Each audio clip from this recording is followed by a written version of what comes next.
अस्सलाम वालेकुम नाज़रीन, मैं हूं आपकी मेज़बान मोना खान आपकी शो रियल पाकिस्तानी के साथ। जी नाज़रीन, जो हमारे रियल पाकिस्तानी हैं वो मार्शल आर्ट्स के ग्रैंड मास्टर हैं। वैसे तो इनकी खिदमत की और इनके काम की बड़ी तवील तारीख है, लेकिन इनके हवाले से बताती चलूँ कि स्पेशली पाकिस्तान के रिमोट एरियाज़ में उन्होंने जगह जगह क्लब्स खोले मार्शल आर्ट्स की ट्रेनिंग के हवाले से, और ऐसे ऐसे टैलेंट को निकाल के लाए जिन्होंने ना सिर्फ पाकिस्तान बल्कि इंटरनेशनल फोरम में पाकिस्तान की नुमाइंदगी की। और ये खुद भी जो है काफ़ी चैंपियनशिप्स में हो गए, खुद बहुत बड़ा नाम है मार्शल आर्ट्स के हवाले से, टाइकोंडो के हवाले से। जब हम टाइकोंडो की बात करते हैं तो ये बताती चलूं ये कोरियन का कौमी जो है स्पोर्ट्स है, और इसी कौम को इसके फरोग के लिए पाकिस्तान में उन्होंने बेशुमार काम किया, इसके 2 सिस्टम इंट्रोड्यूस करवाए, और इसके साथ साथ मार्शल आर्ट्स के जितने स्टूडेंट्स और जितने क्लब्स उन्होंने काम किया, मेरे ख्याल से कुछ बहुत कम ही पाकिस्तानी ये कर पाए होंगे। तो नाज़रीन, आज के हमारे real Pakistani one and only Rizwan Mustafa Zubairi साहब हमारे साथ मौजूद होंगे।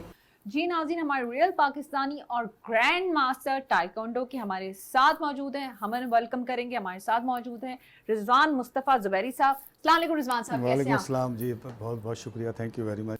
भाई शुक्रिया तो आपका कि माशाल्लाह से आपकी जो खिदमात रही हैं स्पेशली टाइकोंडो के लिए, मार्शल आर्ट्स के लिए, वो तो दुनिया ही जानती है। और ऐसे बहुत सारे ज़बरदस्त से आज जो हैं बच्चे हैं जो ट्रेनिंग भी करवा रहे हैं, वो आपके लगाए हुए पौधे हैं। तो हम ये जानना चाहेंगे इस सफ़र का आगाज़ कब और कैसे हुआ? देखिए, इस सफ़र का आगाज़ पहले तो मैं आपको ये बता दूं, मैंने ये सफ़र मार्शल आर्ट्स सीखने का 1977 से शुरू किया था। 82 में मैं ब्लैक बेल्ट बन चुका था। तो उस वक्त ये था कि जी ब्लैक बेल्ट बन गया तो आपने यानी बहुत ज़्यादा मार्शल आर्ट्स सीख लिया है, एक ये कॉन्सेप्ट था। लेकिन जब मैं बहुत ज़्यादा इसके गहराई में गया, मैंने बुक्स पे पढ़ना शुरू किया, तो पता चला इसके तो ग्रेड्स बहुत ज़्यादा हाई ग्रेड्स हैं। तो मैंने जब महसूस किया तो मुझे कुछ कोरियन मार्शल आर्ट की तरफ जो है रुझान मेरा बढ़ा। तो फिर यहाँ 80s के अंदर क्या हुआ कि 84 में एक टीम आई कोरिया की बाहर से, तो मैं उनके साथ जुड़ा, उनके साथ मैंने इसको महसूस किया, देखा, सीखा। फिर उनको मैंने ट्रेनिंग ली। यहाँ पे मेरे कुछ लोकल दोस्त थे जो मेरे साथ स्कूल फ्रेंड्स थे, उन्होंने मुझे जो ये कोरियन मार्शल आर्ट है इसकी तरबियत देनी शुरू की। और एक कोरियन मास्टर भी था यहाँ पे यॉन टैको, उससे भी मैंने थोड़ी सी तरबियत ली। और फिर वो यहाँ से चले गए थे पाकिस्तान से, लेकिन उस वक्त तक मैं ब्लैक बेल्ट नहीं हुआ था इस कोरियन सिस्टम के अंदर। फिर मेरा इन्होंने बाकायदा उस पूरे डेलीगेशन ने टेस्ट लिया यहाँ पाकिस्तान में। कोई तकरीबन हम 12 लोग थे जिनके टेस्ट उस डेलीगेशन ने लिए, और उसमें जो वर्ल्ड की फेडरेशन थी उसका वाइस प्रेसिडेंट भी मौजूद था। तो हमने टेस्ट दिया यहाँ से स्पोर्ट्स बोर्ड के अंदर। तो ये under the banner of Pakistan taekwondo federation ये टेस्ट हुआ और वो हमने क्वालिफाई किया।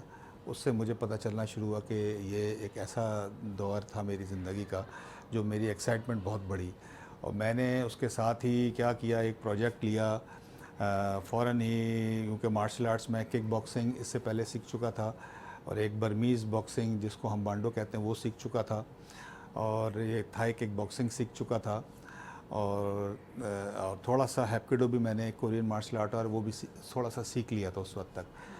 फिर मैंने क्या किया, इनको कंबाइन करके मैंने सिटी डिस्ट्रिक्ट गवर्नमेंट के स्कूलों के अंदर इसकी दाग बेल्ट डालनी शुरू की और उसमें सिखाना शुरू किया। पहले मुझे इनिशियल बेस पे लड़कों की इजाज़त मिली, तो मैंने बॉयज़ को ट्रेनिंग देनी शुरू की। उसके साथ ही मैंने 1983 में मैंने शाम में उसी स्कूल के अंदर अपना क्लब जो है ना उसकी फॉर्मेशन भी कर दी, जो ज़ुबैरीज़ मार्शल आर्ट सेंटर के नाम से कायम हुआ। और बाकायदा जो बोर्ड ऑफ डायरेक्टर्स थे इसके सिटी डिस्ट्रिक्ट गवर्नमेंट के डायरेक्टर स्कूल्स थे, उनकी परमिशन से हमने ये काम शुरू किया। और तकरीबन कोई मुझे 8-10 साल लगे इसको लोगों को ब्लैक बेल्ट तक पहुंचाने में। आज वो, और मैंने उसमें कोई 3-4 बड़े इवेंट्स कराए, चैम्पियनशिप्स कराई, जो एसोसिएट हुई मेरे साथ टीचर्स, जो उनके फ़िज़िकल एजुकेशन के जो टीचर्स थे उनको मैंने एसोसिएट किया। तो कोई 12 स्कूल्स के अंदर मैंने ये नेटवर्क फैला दिया था अपना, और उन 12 स्कूल्स के बच्चों को मैंने कराया। और उसके साथ मुझे उसके कोई 4 साल के बाद फिर मुझे गर्ल्स की भी परमिशन मिल गई, तो मैंने गर्ल्स की भी 2 इवेंट्स बड़े कराए उनके।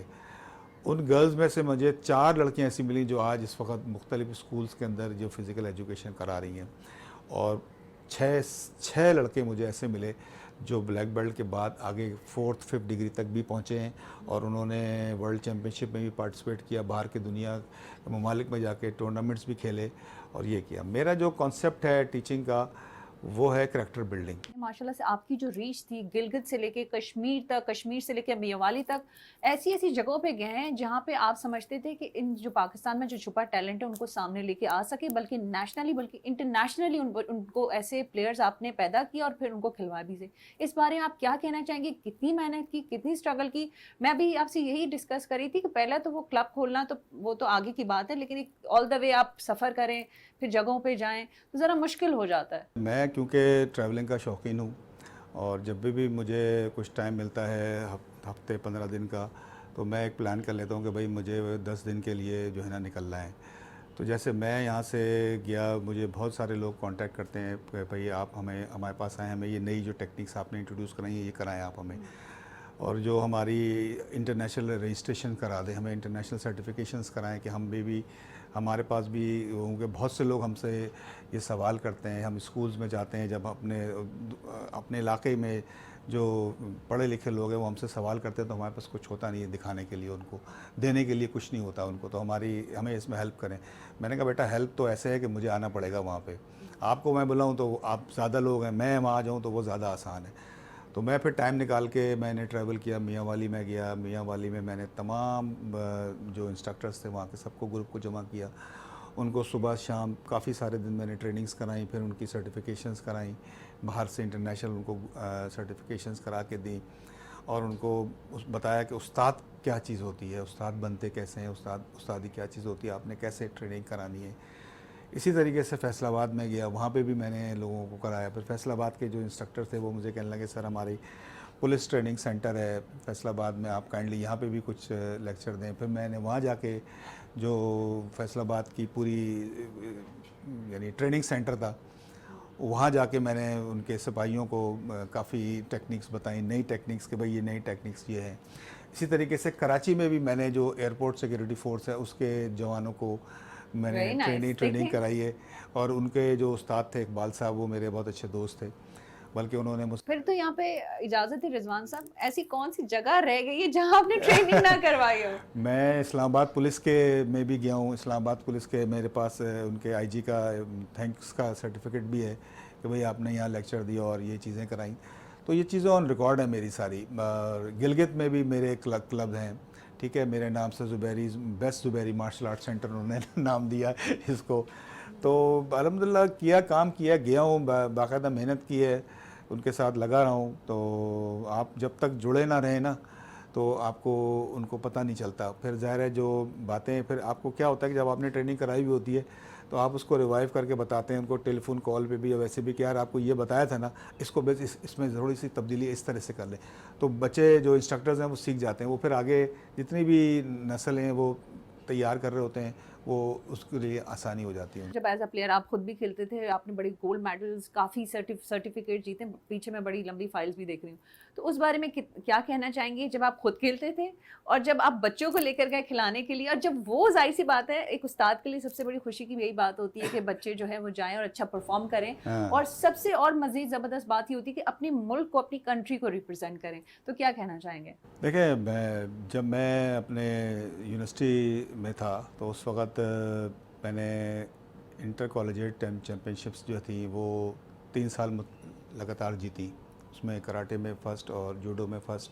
मैंने उनके इंटर कॉलेजिएट चैम्पियनशिप जीती। फिर इंटर यूनिवर्सिटी का एक हमारा काता फॉर्म्स होती हैं, उसमें मैंने टाइटल लिया, और मुझे उन्होंने यूनिवर्सिटी ऑफ कराची ने रेप्लिका शील्ड जो है ना वो अवार्ड की इस बेसिस के ऊपर। मेरा नाम आज भी रिजवान मुस्तफ़ा जो है ना, कराची यूनिवर्सिटी के जिम्नाजियम में आप जाएंगी ना तो वहाँ कैप्टन्स के नाम लिखे हुए हैं, तो मैं टीम का कैप्टन भी था, तो वहाँ भी मेरा नाम आपको इम्पोज नज़र आएगा लिखा हुआ। बहुत सारे कैप्टन्स, तो कराटे टीम के कैप्टन के नीचे आपको मेरा नाम नज़र आएगा लिखा हुआ। तो ये एक अच्छा अमल था। इसी तरीके से जो वहाँ डायरेक्टर स्पोर्ट्स थे वो लोग मुझे बहुत ज़्यादा प्रेस करते थे कि यार आप कुछ और भी बताएं लोगों को क्या महसूस होता है। इसी तरह से एक डायरेक्टर स्पोर्ट्स मुझे मिले, अनीकुर रहमान नाम था उनका, वो पाकिस्तान की जो पॉलिटेक्निक इंस्टीट्यूट है यानी सिंध का जो सेक्टर है उसके वो स्पोर्ट्स के डायरेक्टर थे। तो उन्होंने कहा यार भाई यहाँ हमें टीमें फॉर्म्स करनी है, हम कैसे इन टीमों को फॉर्म करें। फिर हमने उनके यहाँ एडमिशन्स कराए, कुछ अपने यानी कि जो हमारे स्टूडेंट्स थे उनके स्पोर्ट बेसिस के ऊपर। मैंने क्योंकि ख़ुद भी कराची पॉलिटेक्निक से डिप्लोमा किया है, इसलिए मैं जानता था उनके सेगमेंट को। तो मैंने उनके साथ भी ज्वाइन होके वहाँ पे भी एक टीमें डेवलप की, और सिंध की टीम ने बाकायदा फिर पाकिस्तान यानी पॉलिटेक्निक कंट्रोल बोर्ड जो उन्होंने बनाया हुआ है अपना, उसके साथ उन्होंने भी उसमें भी पार्टिसिपेट किया और मेडल सिंध के उसमें भी आए। तो एक छोटी सी कंट्रीब्यूशन मेरी ये भी है। इसके बाद फिर मुझे जब मैं मैच्योर हो गया बहुत ज़्यादा, और मेरे यहाँ पे एक कोरियन मास्टर मिला, उसने मुझे, मैंने उसके साथ कोई तकरीबन 12 साल उसकी अंडर ट्रेनिंग में रहा, और 12 मुझे साल बहुत जी, ज़्यादा और होता उसके है। उन्होंने मुझे 4th degree black belt awards की यहाँ पे पाकिस्तान में, और फिर मुझे कहा कि आप सफ़र करें, बाहर भी जाएं। तो मैं काफ़ी साल बाद फिर 2011 में मेरा फर्स्ट ट्रैवल था, जो कि एक इंटरनेशनल, क्या करते हैं ये लोग कि पूरी दुनिया से मास्टर इंस्ट्रक्टर्स बुलाते हैं और उनको ट्रेन देते हैं, पूरे 1 वीक की ट्रेनिंग देते हैं। और उसमें वो कहते हैं कि आप बताएं कि तकरीबन कोई 108 ममालिक में से ज़्यादा ममालिक में taekwondo इस वक्त फैला हुआ है, उनकी वर्ल्ड बॉडीज़ बनी हुई हैं, नेशनल बॉडीज़ बनी हुई हैं। तो खैर हम वहाँ जब गए तो उन्होंने हमें पहला सवाल ये किया कि कुछ आप वॉलंटियर करना चाहते हैं जो इस पूरे टीम को संभाले। तो तकरीबन मैंने देखा बहुत सारे लोग जो है ना वो खड़े होने शुरू हो गए, और कि भाई हम भी वॉलंटियर करेंगे। तो मुझे भी एक साहब ने कहा कि यार आप भी खड़े हो जाए। मैंने कहा भाई मैं पहले तो मैंने कहा मैं क्या, फिर मैं भी खड़ा हो गया। बहरहाल अनफॉर्चुनेटली, मैं कहूँगा फॉर्चुनेटली, सबसे ज़्यादा तालियां मुझे नहीं पता, मैं तो जानता भी नहीं था किसी को वहाँ पे, सबसे ज़्यादा तालियां मेरे लिए पिटी। लिहाजा मैंने वहाँ पूरा जो ट्रेनिंग का सेगमेंट था उसका पूरी यानी कि स्टार्ट से लेके एंड तक मैं 1 वीक पूरा उसके साथ जुड़ा रहा।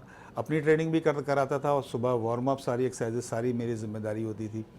तो ये भी एक समझ ले कि पूरी दुनिया के उस्ताद जो है ना वो मुझे जान गए कि पाकिस्तान का ये आदमी जो है। तो इस तरह 2 दफ़ा मेरे साथ हुआ, तो बड़ी ऑनर की बात ये नंबर 2।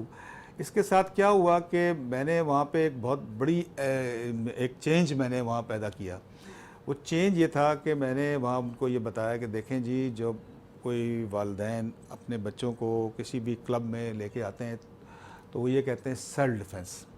आप यहाँ उस्तादों को सेल्फ डिफेंस टेक्निक तो बिल्कुल भी नहीं करा रहे। आपके पूरे कुरिकुलम में मास्टर इंस्ट्रक्टर्स में सर्टिफिकेशन के अंदर कहीं भी सेल्फ डिफेंस का सेगमेंट ही नहीं है।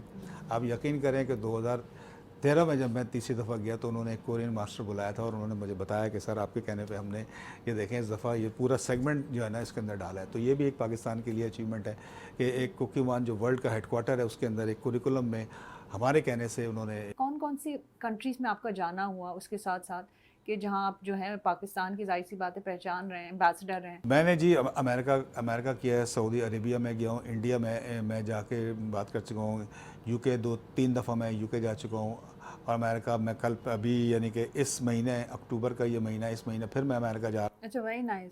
फिर यही मैं वहाँ मार्शल आर्ट्स के लीडर्स से मिलूँगा और उनसे मुलाकातें करूँगा। इसके साथ कोरिया मेरा बहुत आना जाना रहता है, 3 दफ़ा मैं कोरिया जा चुका हूँ, और बाकायदा वहाँ से सारे सर्टिफिकेशंस अपनी सेमिनार्स और ये सब चीज़ें की हुई हैं। लीडर्स फोरम में मैंने पार्टिसिपेट किया हुआ है। इवन मैं आपको एक बात बताऊँ कि कोरिया में मुझे एक वहाँ यूनिवर्सिटी थी, योंगडोंग यूनिवर्सिटी, इसका नाम अब U1 यूनिवर्सिटी कर दिया है। कोरिया में मार्शल आर्ट जो है ना एज ए सब्जेक्ट पढ़ाया जाता है। हमारे यहाँ भी शुरू अभी तक नहीं हुआ है, हल्का सा एक टच ज़रूर देते हैं उसको कि भाई ये स्पोर्ट्स में ये भी शामिल है। तो वहाँ एज ए सब्जेक्ट पढ़ाते हैं। तो वहाँ एज ए सब्जेक्ट जूडो होता है, एज ए सब्जेक्ट कराटे होता है, एज ए सब्जेक्ट taekwondo होता है, एज ए सब्जेक्ट यंग मोडो होता है, और एज ए सब्जेक्ट हैप्किडो भी होता है। तो मैंने वहाँ मार्शल आर्ट क्लासेस में 45 मिनट के 2 दफ़ा लेक्चर्स दिए, और ये बताया कि जी हम पाकिस्तान में मार्शल आर्ट को कैसे फ़रोग देते हैं, और हमारा और आपके कल्चरल डिफरेंसेस क्या हैं, और हम कैसे इसको फ़रोग देते हैं। अच्छा, क्योंकि मैं रिजवान साहब, क्योंकि आपने ना सिर्फ वहाँ पे बल्कि यहाँ पर भी जिस तरह से कोरियन जो है हम बात करें टाइकोंडो की, उसके 2 सिस्टम इंट्रोड्यूस करवाए। जी बिल्कुल ये तो कराएं। ये भी उनके लिए भी और हमारे लिए भी बड़ी बात है कि आपने उनकी जो है स्पोर्ट्स को किस तरह से जो है यहाँ पे जो है इंट्रोड्यूस करवाया। मैंने 2 सिस्टम इंट्रोड्यूस करा है। एक सिस्टम का नाम है हैप्किडो, और हैप्किडो इस वक्त मैं कराची सिटी स्पोर्ट एसोसिएशन के साथ रजिस्टर्ड हुआ है हमारा ये, और हम कराची की सतह पे तो 3 टूर्नामेंट इसके करा चुके हैं, और कराची की भी चैम्पियनशिप में करा चुका हूँ। अब मैं इंशाल्लाह इसको नेशनल भी लेके जाऊँगा। अभी मेरी कोशिश है कि मैं सेमिनार ज़्यादा कराऊँ, सेमिनार ज़्यादा करा दूँ ताकि लोग इसकी टेक्निक्स से और इसकी चीज़ों से वाकिफ़ हों। फिर इंशाल्लाह इसकी इंटरनेशनल बॉडी में भी लेके जाऊँगा। लेकिन इसके साथ दूसरा सिस्टम है यंग मोडो। इसके मैंने 2000 में मैं यहाँ से 2-3 लोगों को लेके गया था वहाँ की टूर्नामेंट हमने पार्टिसिपेट किया, और एक बच्चे ने वो मैं एज ए कोच किया था, और एक हमारा जो स्टूडेंट था वो उसने वहाँ पे ब्रॉन्ज मेडल विन किया। और ये मेरे लिए बड़ी एक खुशी और फ़ख्र की बात है। मैं बड़े फ़ख्रिया बताता हूँ कि जी one of my student has achieved a bronze medal in international tournament. वहाँ कोई अब उन तकरीबन स्टूडेंट का 18 नाम भी मिला। ले लें। उन स्टूडेंट का नाम है वाजिद। वो गए वहाँ पे और उन्होंने परफॉर्म किया और बेहतरीन उन्होंने रिज़ल्ट दी। ताकि आपकी स्टूडेंट्स की हौसला अफजाई हो ना, वो उसी तरह से खेलते रहे। मेरी कोशिश ये होती है कि मैं जो जो भी ट्रेनिंग्स का मेरा पैटर्न है ना, वो पैटर्न मेरा ऐसा है कि मैं अपने स्टूडेंट की लाइफ को चेंज करने की कोशिश करता हूँ, उसकी पूरी प्रोफाइल को चेंज करने की कोशिश करता हूँ, उसको देखता हूँ कि उसका टैलेंट किस तरफ है, इंजीनियरिंग साइड पे ज़्यादा है या फाइनेंशियल सेक्टर में ज़्यादा उसका रोल है। क्योंकि मैं 4 साल रोस्टम पे पढ़ाता भी रहा हूँ मार्केटिंग के सब्जेक्ट्स, तो इन चीज़ों का मुझे बहुत अच्छा अंदाज़ा होता है कि इसका रुझान किस तरफ है। तो मैं आगे की जो फर्दर उसकी एजुकेशन है, मेरे बहुत से स्टूडेंट हैं जो अब PhDs कर रहे हैं, बहुत से ऐसे मेरे स्टूडेंट हैं जिन्होंने मेडिकल प्रोफेशन में गए, वो अब असिस्टेंट प्रोफेसर से एसोसिएट प्रोफेसर बन गए हैं, और वो कोशिश कर रहे हैं कि इसमें एक्सेलेंस हासिल करें, और उनकी जो सर्जरीज़ हैं उनमें उसमें वो कैसे कंट्रोल करें। उनको मैंने ब्रेथ कंट्रोल बताया है। यार गुस्सा हमारी कौम को हम सबको बहुत आता है, कैसे कंट्रोल करें? ये बड़ा इंपॉर्टेंट सवाल है। गुस्सा जब आदमी का बढ़ता है ना तो कैटेकोलोमिन्स लेवल बड़े हाई हो जाते हैं, पल्पिटेशंस हाई हो जाती हैं, गुस्से डर में भी और गुस्से में, दोनों में एक ही आदमी का क्योंकि मेडिकल बायोलॉजी जब मैं बताता हूँ लोगों को कि आपने कंट्रोल करना है, ब्रीथ इन, फ़ौरन सांस अंदर ले हल्का सा, तो आपको आहिस्ता आहिस्ता आपका जो मध्यम लहजे की स्लो आपके रिदम में आना शुरू हो जाएंगे, और कंट्रोल आपको अपने ऊपर आना शुरू होगा। जितना आपका माइंड कंट्रोल होगा, अगर आप माइंड कंट्रोल रखेंगे अपना, तो यानी गुस्सा कम करेंगे और कंट्रोल करेंगे तो ही आपका होगा। देखें, जो मार्शल आर्ट है ना, वो क्या है, जिस्म का जहन के साथ कोऑर्डिनेशन, यही मार्शल आर्ट है। अगर कोऑर्डिनेशन है इसमें, आपने सोचा कि मुझे ये किक इसके फेस पे इस जगह मारनी है, तो आप कोऑर्डिनेट करके मार देंगे, आपकी बॉडी को हम फ्लेक्सिबल बना देंगे आप, ताकि वो चीज़ वहाँ तक रीच कर सके। इसमें भी आपकी सारी सर्टिफिकेट है, सारी मेहनत है इसमें, और ये मेहनत भी है बल्कि पाकिस्तान की नुमाइंदगी भी है। इस बात का सबूत है कि हमारे पाकिस्तानी बहुत टैलेंटेड होते हैं। एक जो है मुझे नज़र आया, मैं ये वाला जी, presidential sports award. Presidential sports awards जो हैं ये वहाँ शुरू हुए हैं अमेरिका में, और उन्होंने ये बोला कि भाई जो फिज़िकल एक्टिविटीज़ के अंदर लोगों ने एक्सेलेंस हासिल किया है और तब्दीली की है माहौल में, उन्होंने क्या ऐसी तब्दीलियाँ की हैं जो लोगों की उस पर फ़िज़िकल फ़िटनेस पे जिनका असर आया है। तो हम अपनी प्रोफाइल जब भेजते हैं वहाँ, तो वो उस प्रोफाइल को एवेलुएट करते हैं और फिर ये सर्टिफिकेट्स इशू करते हैं। Sindh board of technical education, इसको आपने जो है इंट्रोड्यूस करवाया था, ये इसमें मैंने रजिस्टर कराया टाइक्वांडो रजिस्टर को। करवाया जी आपने। बिल्कुल कराया। और ये है कि मैं ये भी दिखा देती हूँ, बेसिकली ये पहला Sindh board of technical education में आपने रजिस्ट्रेशन करवाई। इस रजिस्ट्रेशन से क्या फ़ायदा होता है? क्या इस रजिस्ट्रेशन से फ़ायदा ये हुआ कि लोगों को जो हमारे टाइक्वांडो के प्लेयर्स थे, उन्हें एडमिशन मिलने शुरू हो गए पॉलिटेक्निक्स के अंदर। अब वो पॉलिटेक्निक में एडमिशन मिलने शुरू हो गए उनको, ज़ाहिर है कि वहाँ टीम बनेगी, अब टीम बनेगी तो पार्टिसिपेशन उनकी होगी। इसी तरीके से जब कराची सिटी डिस्ट्रिक्ट गवर्नमेंट बनी थी, तो कराची सिटी डिस्ट्रिक्ट गवर्नमेंट के अंदर टाइक्वांडो इंट्रोड्यूस नहीं था, वहाँ पे भी मैंने टाइक्वांडो को इंट्रोड्यूस कराया और वहाँ इंडोर्स कराया कि taekwondo as a regular sports वहाँ इंट्रोड्यूस हो। जो आज इतनी आप कराची गेम्स नज़र आते हैं आपको, ये वो भी एक मेरी काविश थी उसके अंदर। अच्छा सर, ये इतने सारे अवार्ड्स हैं, इतनी ज़्यादा कंट्रीज़ में आपकी ट्रैवलिंग चीज़ें रही हैं, कौन सी ऐसी चैम्पियनशिप रही है जो आपको बड़ा मज़ा आया और याद रखते हो कि भाई ये मैंने सही पिटाई मैंने लगाई थी? हैप्किडो की मेरी ट्रेनिंग हो रही थी और मैं और मेरा उस्ताद हम ऐसे सामने आमने बैठे थे, तो मुझे मेरे उस्ताद ने मेरा हाथ पकड़ा, मुझसे कहने लगा कि अगर तुम्हें ऐसी सिचुएशन में कुछ हो तो तुम क्या करोगे। तो मैं तो बिल्कुल ही, मुझे कुछ पता ही नहीं था, तो उसने मुझे वहीं से मेरा हाथ पकड़ के मुझे ऐसा रोल, उसने पता नहीं क्या मेरे हाथ को किया कि मेरी पूरी कलाइयों को मोड़ा, मैं पूरा ज़मीन पर बैठा बैठा पूरा उठाऊँ और ज़मीन पर यानी कि ऐसा गिराऊँ। मैंने कहा भाई ये क्या किया आपने, तो बिल्कुल ही फ्लैट में एकदम हो गया। फिर उन्होंने मुझे इन टेक्निक्स की जो है ना बताने शुरू की, भाई कैसे ये फ्लैक्स और ये सारा सिस्टम जो है ना हाथों का और इन जॉइंट्स का सिस्टम, कैसे इसको आप अपने मूवमेंट्स के अंदर कैसे जो है ना शामिल करें। तो ये इस तरह के बेतहाशा वाक़यात हैं। फिर नकल्स पे मुझे बहुत ज़्यादा उन्होंने ट्रेनिंग कराई कि ये जो आपके 2 नकल्स हैं, इनको आप कैसे स्ट्रेस में लाएँ, कैसे इनको पावरफुल बनाएँ। नंबर 3, एक ट्रेनिंग कहलाती है टच ब्रेकिंग। टच ब्रेकिंग ये होती थी कि भाई अभी तो आपने देखा होगा लोग ऐसे हाथ उठाते हैं और ऐसे ईंट पे मारा तोड़ दिया। ऐसा ही है, ऐसे ये ही है। आसान होता है वाकई। ये आसान भी होता है इसलिए कि इसमें सदा हुआ हाथ अगर आपका ट्रेंड हो तो ये आप तोड़ देते हैं। इसमें ये हड्डी और ये इस हड्डी को छोड़ के ये जो गोश्त का पार्ट होता है ये लगता है, और फिंगर्स ऐसे आपस में जुड़ी हुई होती हैं, अंगूठा ऐसे होता है, तो अब ये काम आसानी से कर सकती हैं। फिर मखसूस सांस की एक आखिर में एक आवाज़ निकाली हुई जिससे क्या होता है आपकी बॉडी पावर बढ़ जाती है। लेकिन मैंने वहाँ चीज़ सीखी, उसको कहते हैं टच ब्रेकिंग। आप कहेंगे मैं उसका वीडियो भी आपको दे दूँगा। उसमें क्या है कि आप खाली ऐसे हाथ रखते हैं ईंट के ऊपर, खाली आपने हल्का सा ही ऐसे टच करना है और ईंट ब्रेक हो जाती है। आप यकीन करें कि मैं हैरान रह गया था कि ये मैंने क्या कर दिया। उन्होंने मुझे सिस्टम बताया सारा, जितने भी ये हैंड टेक्निक्स और इन कम्बैट टेक्निक्स है ना, ये सारा का सारा सिस्टम है ना इस हैप्किडो और यंग बूडो में मुझसे मैंने सीखा। ये यहाँ पाकिस्तान में इतना नहीं कॉमन है ये चीज़। तो ये मैंने जब इंट्रोड्यूस कराई तो बहुत इंस्ट्रक्टर सीखे और लड़कियों में बहुत मकबूल हुआ। अगर आपकी कोई कलाई पकड़ ले तो आप तो छुड़ा ही नहीं सकेंगे। हम आपको बता देंगे कि छुड़ाना कैसे, किस बॉडी पार्ट से आपने मूवमेंट करनी है आपकी कलाई। आप कितना ही पावरफुल आदमी हो, आप 1 मिनट में छुड़ा सकेंगे उससे। ये हमारा चैलेंज है आपको। नहीं तो आप पूरे पाकिस्तान की कौम की बच्चियों को, लड़कियों को सिखा दे कैसे खिलाई छुड़वानी होती, सिखा। मैं बात बता रहा हूँ कि ये जो आर्ट्स है ना, इनमें इन चीज़ों की हैंड लॉक्स और लॉक्स का बहुत अहम रोल है। वक्त के साथ साथ रुझान लोगों का टाइकोंडो की तरफ कम हो गया, लेकिन ऐसे भी बच्चे हैं जो करना चाहते हैं, खेलना चाहते हैं। उनके लिए आप क्या पैगाम देना चाहेंगे? थोड़ा सा हिलो जुलो, ज़रा जिस्म को हिलाओ। हिलोगे नहीं तो कुछ भी नहीं होगा। और हरकत में ये बरकत है। हाँ, हरकत में आपको have to move your body, और जितने आप बॉडी आपकी मूव करेगी, एक्टिविटी में जाएगी, आप वो होगी। अभी आपको पता है कि अब एक नया एरा शुरू होने वाला है पाकिस्तान के अंदर भी। आहिस्ता ये चीज़ आ रही है, मिक्स मार्शल आर्ट्स का दौर अब शुरू होने वाला है, और मिक्स मार्शल आर्ट्स की चैम्पियनशिप्स और ये सब चीज़ें अब पाकिस्तान में भी स्टार्ट होने वाली हैं, और इसको ओलंपिक की सतह पे भी लाया जा रहा है। तो ये भी अब एक आगे की चीज़ फ्लरिश होगी, बेतहाशा फ्लरिश होगी। बहुत शुक्रिया रिजवान साहब आपके वक्त के लिए। जी नाज़रीन, ये हमारे रियल पाकिस्तानी रिजवान मुस्तफ़ा ज़ुबैरी साहब, आपने इनकी गुफ्तगू सुनी और उनका यही कहना है हरकत में बरकत है, क्योंकि ऑब्वियसली बात है हम ज़्यादातर दीगर कामों में होते हैं, दीगर अपने प्रोफेशंस में भी होते हैं, अपनी नौकरियों में, दीगर चीज़ों में, तो स्पोर्ट्स से दूर हो जाते हैं। और कोई ना कोई ज़िंदगी में ज़रूर स्पोर्ट्स अपनाएं, चाहे वो टाइकोंडो हो या कोई भी हो, लेकिन करें ज़रूर, क्योंकि इससे आप ना सिर्फ एक्टिव रहेंगे बल्कि आपका जहन, क्योंकि जो जहन सारा दिन काम करता है, बड़े सुकून में रहेगा।